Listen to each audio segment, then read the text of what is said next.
قال الله تبارك وتعالى في القرآن العظيم والفرقان الحميد يا أيها الناس كلوا مما في الأرض حلالا طيبا صدق الله العظيم.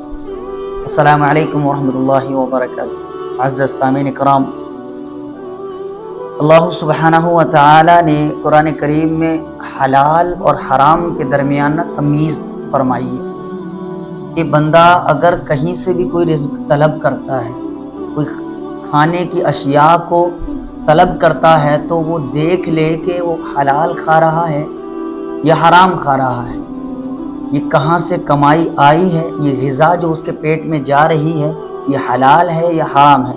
اسی لیے اللہ تعالیٰ فرماتا ہے لوگوں، آپ نے وہ زمین میں جو حلال رزق ہے اس حلال رزق سے کھانا ہے. اس کا مطلب کہ حرام سے اللہ تعالیٰ نے اجتناب کیا ہے کہ اللہ تعالیٰ فرماتا ہے اب حرام کے پاس نہیں جانا، حلال ہی کھانا جو میں نے آپ کو رزق دیا ہے، بالکل طیب پاک رزق. فرمایا پھر آگے اللہ تبارک و تعالیٰ فرماتا ہے یا ایھا الذین آمنوا کلوا من طیبات ما رزقناکم. اللہ فرماتا ہے ایمان والو، کھاؤ اس رزق، اس پاک رزق میں سے جو ہم نے آپ کو دیا. تو اللہ تعالیٰ نے ہمارے لیے غذا دی ہے، کھانے کی اشیاء دی ہے. اللہ تعالیٰ فرماتا ہے پاک ہے وہ، اس کو اب یہ آپ کے اوپر ڈیپینڈ کرتا ہے کہ آپ اس کو ناپاک بنا رہے ہیں یا پاک بنا رہے ہیں، کیسے کھا رہے ہو، کس طرح سے اس کو استعمال کر رہے ہو. اب پھر اللہ تعالیٰ نے حرام اور حلال کے درمیان تمیز کر دی کہ تمیز پھر ایک اور آیت میں فرماتا ہے وَلَا تَأْكُلُوا أَمْوَالَكُمْ بَيْنَكُمْ بِالْبَاطِلِ. اپنے درمیان میں نا ایک دوسرے کا مال ناجائز طریقے سے نہ کھانا. حلال اور حرام کے درمیان فرق بتا دیا. ایک دوسرے کا مال ناجائز طریقے سے نہیں کھانا، آپ نے اسی مال کو کھانا ہے جو اللہ نے آپ پر طیب کیا، پاک کیا ہے، اسی مال کو آپ نے کھانا ہے، اپنے پیٹ میں غذا بنانی ہے اس کو. ورنہ حلال حرام کا رزلٹ حرام ہی ہوتا ہے، اس کے علاوہ اور کچھ نہیں ہو سکتا. حرام کے منفی اثرات بہت زیادہ ہیں.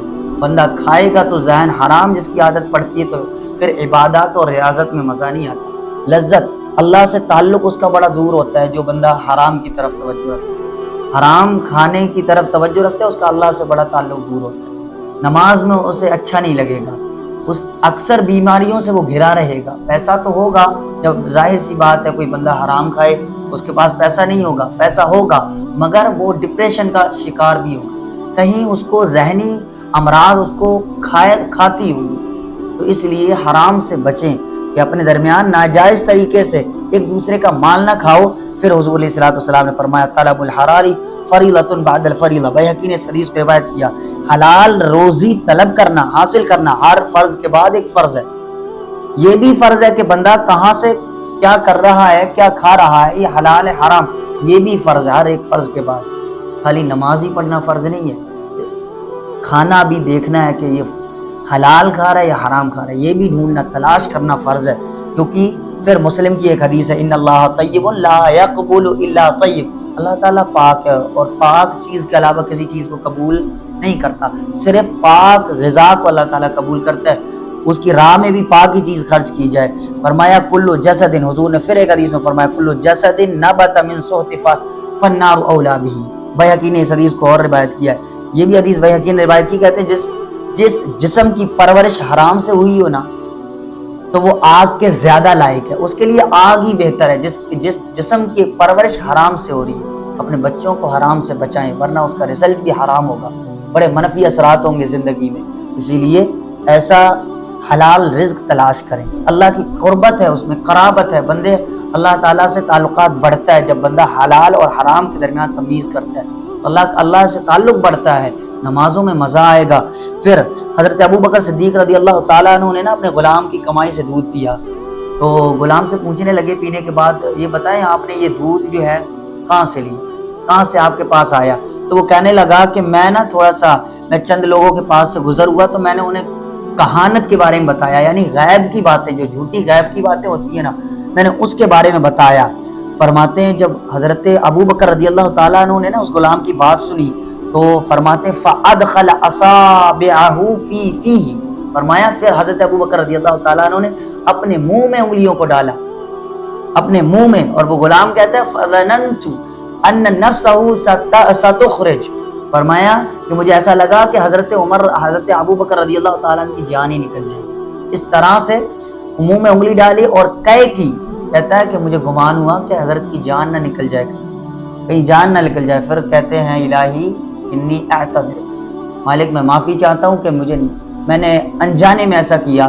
حضرت ابو بکر رضی اللہ تعالیٰ، امام غزالی نے احیاء میں کتاب الحلال والحرام میں ذکر کیا ہے اس واقعہ کو، فرمایا کہ اللہ تعالیٰ سے حضرت ابو بکر صدیق رضی اللہ تعالیٰ عنہ نے معافی طلب کی، اللہ معاف فرما، یہ بھول میں ہوا، جو میرے نسوں میں جو غذا گئی، جو دودھ گیا، اللہ تعالیٰ مجھے معاف فرما کہ میں نے یہ بغیر انجانے میں نے جانا نہیں یہ کدھر سے آیا اور ایسے ہی پی لیا۔ اسی طرح جب کہتے ہیں کہ یہ روایت ایک روایت میں آتا ہے، جب لوگوں نے سنا نا یہ حال کہ حضرت ابو بکر کو بغیر جانے کسی نے کچھ کھلا دیا پلا دیا، تو فرماتے تمہیں پتہ نہیں، معلوم نہیں لوگوں کہ حضرت ابو بکر رضی اللہ تعالیٰ عنہ کے پیٹ میں صرف حلال چیز ہی جا سکتی، اس کے علاوہ ابو بکر کوئی چیز اپنے پیٹ میں نہیں ڈالتے، صرف حلال ہی ڈالتے، حرام کبھی وہ اس کی طرف دیکھتے بھی نہیں، کبھی نہیں دیکھتے۔ حضرت ابراہیم بن ادہم رضی اللہ تعالیٰ عنہ فرماتے ہیں جن لوگوں نے اعلیٰ درجے حاصل کیے وہ اس لیے کر لیے کہ وہ اس بات کا خیال رکھا کرتے تھے کہ ان کے پیٹ میں غذا کیا جا رہی ہے، ان کے پیٹوں میں کیا جا رہا ہے، حلال جا رہا ہے یا حرام جا رہا ہے۔ اس لیے انہوں نے بڑے بڑے مقامات حاصل کیے اللہ کے ہاں، بڑے مقام حاصل اس لیے کیے پیٹ کا خیال رکھتے تھے کہ حرام ہے یا حلال ہے۔ حضرت سفیان الثوری فرماتے ہیں جو شخص حرام مال کو اللہ کی عبادت میں خرچ کرے نا، تو گویا کہ ایسے کوئی نجس کپڑے کو وہ پیشاب سے پاک کرنا ہو۔